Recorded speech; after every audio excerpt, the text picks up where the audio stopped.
children have a holidays now? Because they're in Czech Republic now it is the holidays, and how they spend them.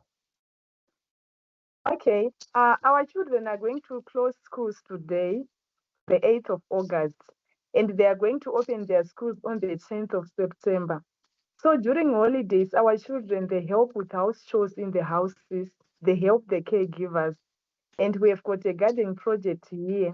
So they also give a hand in the garden, and they also feed chickens. We have poultry project. They feed chickens, helping our workers. And during weekends, our gardeners, they don't come. So they are the ones who be doing the work. And they also recreate during holidays. They play games, they watch TV, and they also have their homeworks. Like right now, they were given homeworks. They buy homework books so that they do their homework. So they'll be doing group work and they'll be writing their homeworks. You wrote us about the success of Moveni Moyo. We are very glad to hear it. What about the other young adults? Do they also manage to get independent after they leave Marivod Children's Home? Or how difficult is it for them to find a job and own living? Who support those who cannot find and work of housing? Yeah, it's really difficult in Zimbabwe to get a job. Most of the people, they go for greener pastures outside Zimbabwe. But for our children, when they finish school, it's true that some of them, it's really difficult for them to get jobs. This is why sometimes when they are not independent, we rent for them so that they look for something to do. Give an example for Ruvarashe, one of our child was at university, we just completed her studies. She did human resources management, but right now she's not practice job what is relevant to a course. Now she's doing something else. So in Zimbabwe, sometimes you go to school, but you don't get the job which you are trained for, but you just do part time doing something else. And so many of our children sometimes they really struggle to get jobs. But what we did is that for those who do not pass well with their academics, they go for vocational training centers so that they can get skills for life. In the beginning of January 2024, three children were enrolled, no, three young adults were enrolled at a vocational training center. One is doing cosmetology, and the other one is, the two are doing hotel and catering. But when they do that, I try my best to get jobs for them. One of them, the one who was on road last year, I managed to look for a job for her, and she's now employed and she's now independent Ropafazo. So we are trying our best. Sometimes with our connections, we also try to get jobs for them.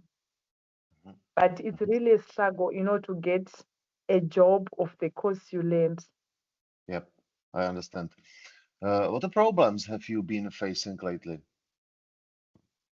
At the children's home, anyway, in Zimbabwe generally, we're experiencing power cuts.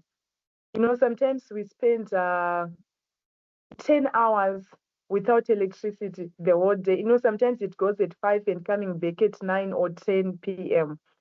Mhm. So we have a challenge with our solar batteries. They are no longer functional. So when children, every evening we do studies, they have their studies from 7:30 p.m. to 9:30 p.m. So it's now really difficult for them, to have their study and also to do their research because our solar batteries are no longer functional. And then another challenge we have is that at the children's home, our children live in a family setup, right? We have got four houses at the moment. So we used to have two caregivers per house so that when others go to the off, someone is left in the house. But due to the economic challenges we are encountering, it's really difficult for us to pay salaries for these caregivers. So the beginning, it was last year, I had to reduce the number of caregivers from there were nine caregivers, but we have reduced them to six. And so in each house there's a caregiver, and one exchanges, swaps from one house to the other when the other person, when the other caregiver go to the off. So it's really a challenge for us, especially when they go for holidays for their annual leave. It's a challenge for them home. Thank God that some of our young adults who come for holidays after school, they do help in the houses. Like right now, we have got children on holiday, young adults on holiday, and they are really helping with the house chores in the houses. Yeah, but otherwise, it's really a challenge because we can't, we have no funds to employ many caregivers who cater for the houses. So that's the challenge we encountered. And another challenge is that since January 2023, we haven't received any grants from the government for the children. You know, our children, they must receive at least $20 money, which is equivalent. It's a Zimbabwean dollar, which is equivalent to 20 years per child for those with valid court orders. But since January 2023, we haven't received anything to date. Yeah, and then the challenge is that when we were receiving that grant the previous years, you know, the Zimbabwean dollar is not working at all because things are fluctuating and our economy is not well. And sometime in April 2024, our currency was changed because the rates were high. Because you could find that we're now paying about 5 million to the workers, to one worker. So it was the zeros were now so many. So this led to the exchange of the currency. Now we have the new currency, but still the economy is not stable. So, and we haven't received the grants. So this shows that there's a challenge with our economy and the government. And then our cupboards, you know, the ones which are in the houses, they are in bad state. So they also need repairs. And at the moment, we have not the funds to repair the cupboards. Uh, I think this is all what I can share about our challenges. You said me now, but last question is, what is the current political and economical situation in Zimbabwe in short? Yeah, in terms of politics, I can't say much because you know everything is silent. It's like our people here in Zimbabwe have no freedom of expression because if you express yourself, you know you'll be intimidated. So you know people try to avoid that. It's like right now when civil servants, you know, teachers or nurses, when they strike, you know sometimes they lose their jobs. So now teachers and nurses, the public civil workers, they are now afraid of doing strikes. But what they do is that they just don't teach. They go to school and they don't teach our children. So our children are ending up having private lessons because you know they don't get all the information they need in class because the teachers have no motivation. So now people, it's like they are now reacting silently. The teacher will tell the children that if you don't come for extra lessons, it means that you will not pass, and all the concepts are not learned in class. So our children are forced to go for those private lessons, though they say they sue the teachers who do private lessons, but children are going to, they are having private lessons at their teachers' houses, though they are not done at schools. Yeah, it's because you know people are not given that freedom of expression. People are afraid of expressing their feelings. And then looking when we had our elections, it was last year. People were intimidated and there was violence.